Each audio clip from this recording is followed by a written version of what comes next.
Hello everyone, I welcome you all to this programming course. My name is Prapri Singh and I will be your instructor throughout this course. Before we start writing coding, I want to tell you one thing. Many students believe programming is difficult because they heard terms like algorithms, artificial intelligence, machine learning, data structures and so on. These words can sound intimidating, but especially if you are just starting. The good news is that you don't need any prior programming knowledge to learn Python. This course is designed for complete beginners. If you've never written a single line of code before, that's perfectly fine. We'll start from the basics and build our understanding step by steps. By the end of this course, you will know how to write Python programs, take user inputs, make decisions using conditions, repeat tasks using loops, work with collections such as lists and dictionaries, create reusable functions, read and write files, handle errors, and even build a small project. Yes, right. So let's begin with the most basic question. What is programming? Programming is simply the process of giving instructions to a computer. How? Think about your daily life. Suppose you are making a cup of tea. You don't just magically get tea. You follow a sequence of steps. For example, first boil water, then add tea leaves, add sugar, then milk, then let it boil for some few minutes, then finally pour into a cup. Now your tea is ready. If you perform these steps in correct order, you will get tea, right? If you miss a step or change the order, the result may not what you expect. Programming works exactly like in this way. A computer cannot think like a human. It's because it's a dumb machine. It only follows instructions that we provide. These instructions must be clear, accurate, and written in a language that computer can understand. Now here's another question. Can we directly communicate with the computer in English? The answer is no. Computers understand only machine language, which consists of binary digits, zeros and ones. Writing large programs in binary would be almost impossible for us humans. That's why programming languages were created. Programming languages acts as a bridge between humans and computers. We write our instructions in the programming language, and then special software translates those instructions into machine language so that our computer can execute it. There are many programming languages available today, as you know. For example, if I name them C, C++, Java, Python, JavaScript, C hash, Go, Rust, etc. There are many kind of languages. So today we will only focus on Python. Now let's understand what Python is. Python is a high-level interpreted general purpose programming language. Let's understand these terms one by one. First, Python is called high-level languages. This means its syntax is close to human language, that is, we can understand it easily. It's just like English language. And secondly, Python is an interpreted language.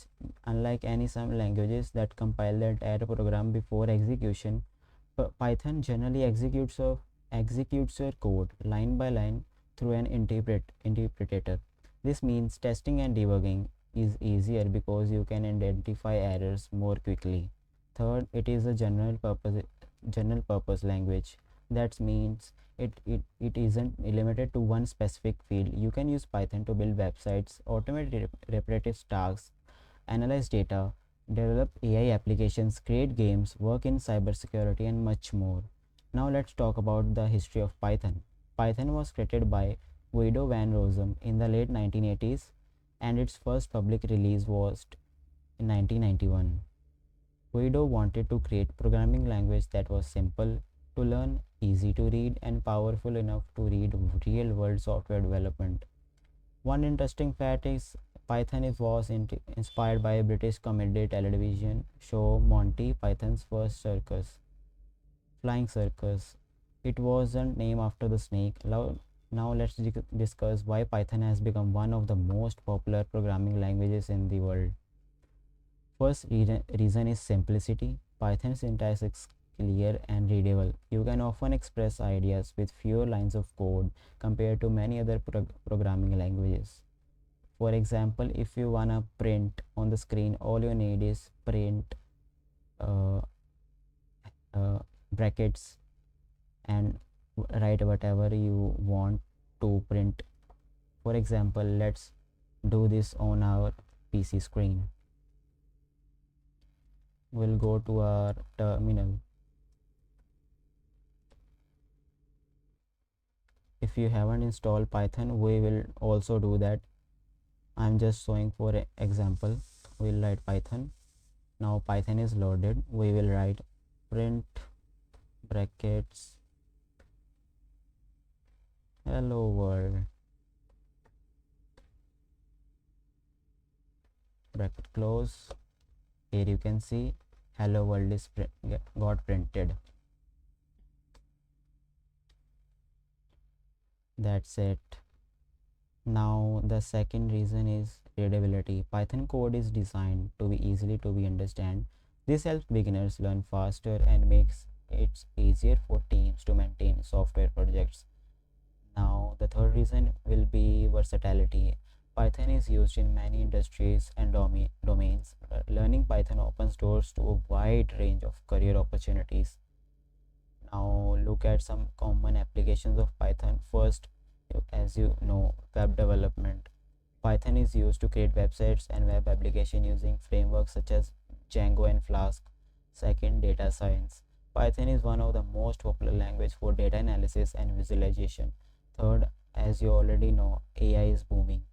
How AI is booming? Through the Python language, mainly used by the Python language. All mm, all not, but most of the models, AI models are use Python because of its rich ecosystem of libraries. Fourth, automation. If you want to have repetitive tasks such as renaming files, generating reports, or any of the processing data, Python can do it. Now, fifth one will be cybersecurity. Security professionals use Python to write scripts, analyze logs, and automate security tasks. Sixth is game development. Python can be used to develop simple games and prototypes. Seventh, IoT, Internet of Things. Python is used with devices like Raspberry Pi for hardware and embedded projects. Now let's talk about some companies that use Python. Many of the leading technology companies use Python in different parts of their systems. For example, Google uses them, Netflix, Spotify, Instagram, Dropbox, Reddit, and much more. This shows that Python isn't just language for learning, it is used to build real world products and services. Now let's discuss the advantages of Python. Python is easy to learn. It has huge community. It has thousands of open source libraries. It supports multiple programming paradigms. It runs on Windows, Linux, and Mac OS. It is excellent for beginners and professionals alike. Now let's understand how Python programs actually run. Now imagine you have written Python file. When you execute it, Python interpreter reads your code. It checks each statement. There are no errors. It translates the instructions and execute them. If there is an error, it reports the issue along with the line number so you can fix it. These feedbacks help beginners learn quickly. Now let's write our first programming program. Again, for revision, we will open our terminal. Now let's write one code so that we can easily find error in our code. I'll write printf print we will check if it gives error or not. Hello. As you can see, it gave us an error, name error, which is showing that print is not defined. Did you mean print? So as you can see, it is very smart to understand that we have to write print instead of what we have written print d.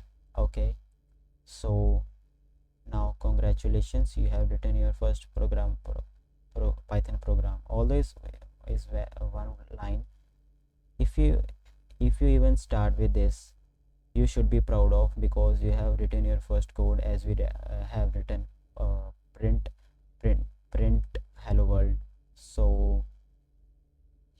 understood what the programming is. We have learned why programming languages are needed. We discussed machine language and high level languages. We introduced Python and its history.